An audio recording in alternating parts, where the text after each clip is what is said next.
কি হয়েছে তোর? আইজ তো চুপচাপ কেন? পড়ার একটা শব্দ কানে আইতেছে না। আম্মা, আমি মনে মনে পড়তাছি। মিছা কথা কইস না, পড়তে না ইচ্ছা করলে পড়িস না। কষ্ট কইরা কতটা দিন পড়া শিখতাছি, এই মুহূর্তে কি হয়ে গেল?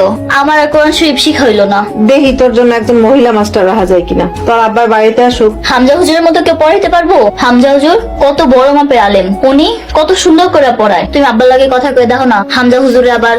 হামজারে যে মানা করছি তোর বাপে জানে না, জানলে উনি আমার উপর রাগ করতো। কিন্তু কি করুম ক, চেয়ারম্যান যেভাবে পিছে লাগছে। হামজা হুজুর না পড়াইলে আমি আর পড়ুম না। তোর যা খুশি তাই কর। হামজারে এই বাড়িতে আইতে দিলে চেয়ারম্যান আবার কোন ঘাপলা করে কে জানে। হামজা এই বাড়িতে না এলে হামজার জন্য যেমন ভালো, আমাগো জন্যও ভালো। বাবা তার ফ্লাইট কবে? আব্বা পরশু। শিকন, আজকে টাকা জমা দিছস, তোর পরশুদিন ফ্লাইট। বিদেশের ব্যাপারে এত তাড়াতাড়ি কাজ হয় আমি তো জীবনও শুনি নাই। তুই কি রিপনের সাথে যাস না? আমি তো রিপনটা করছিলাম তোর সাথে নিয়ে গিয়ে টাকা জমা দিতে।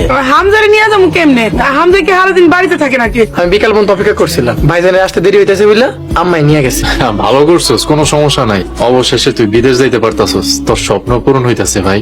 এই বাড়িতে সবকিছু ঠিকঠাক মতো হয় না, আমি যা কই তার উল্টাটা হয়। খাইতে বসে বাহাস করেন না। বিদেশের মাটিতে টাকা ইনকাম করা যত সহজ, আবার খরচ করাও তত সহজ।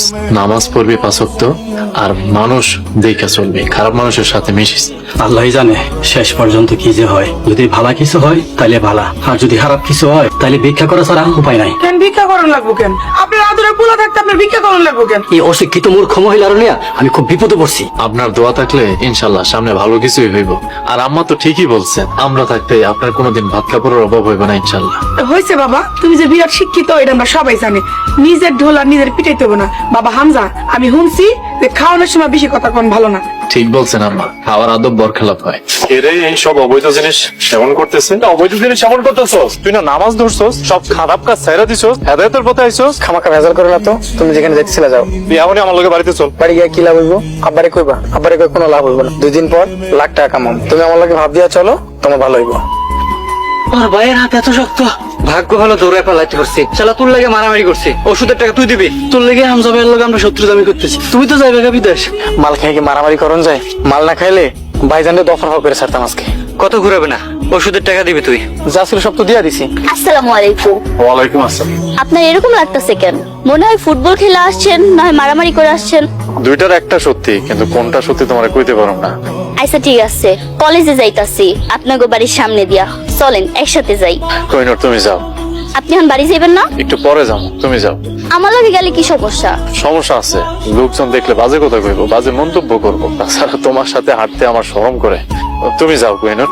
আচ্ছা ঠিক আছে, গেলাম। আসসালামু আলাইকুম। ঘটনা কি? তোরা কই যাও?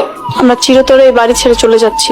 আমি আর মা এখন থেকে ঢাকায় থাকবো। তোমাকে কোনো টাকা পাঠানোর দরকার নেই, তুমি থাকো তোমার প্রভাব আর প্রতিপত্তি নিয়ে। আরে আমার অপরাধটা কি? তোরা আমার কোন পাপের শাস্তি দিতেছস? সেটা তুমি খুব ভালো করেই জানো। তুমি কখনো পাপের পথ ছাড়তে পারবে না, তাই আমরাই তোমাকে ছেড়ে চলে যাচ্ছি। আরে অন্যায় করলে আমি করছি, তোকে সমস্যা কি? ঘরে যা, তোর মারে নিয়ে ঘরে যা। তুমিও দেখছে মেয়ের সাথে সাথে সুর মিলাইতেছ না? বাকি জীবন আর কোনো কিছু চাওনের নাই। যে কয়টা দিন বাঁচি নামাজ কালাম পড়া আল্লাহর ভালো বান্দিয়ে থাকতে চাই, কিন্তু এইখানে থাকলে কোনোদিনও সম্ভব না। ছোটবেলায় শুনেছি অন্যায় যে করে আর যে সয় দুজনেই সমান অপরাধী। তুমি কখনো তোমার পাপ কাজ থেকে সরতে পারবে না, তাই আমরাই সরে যাচ্ছি।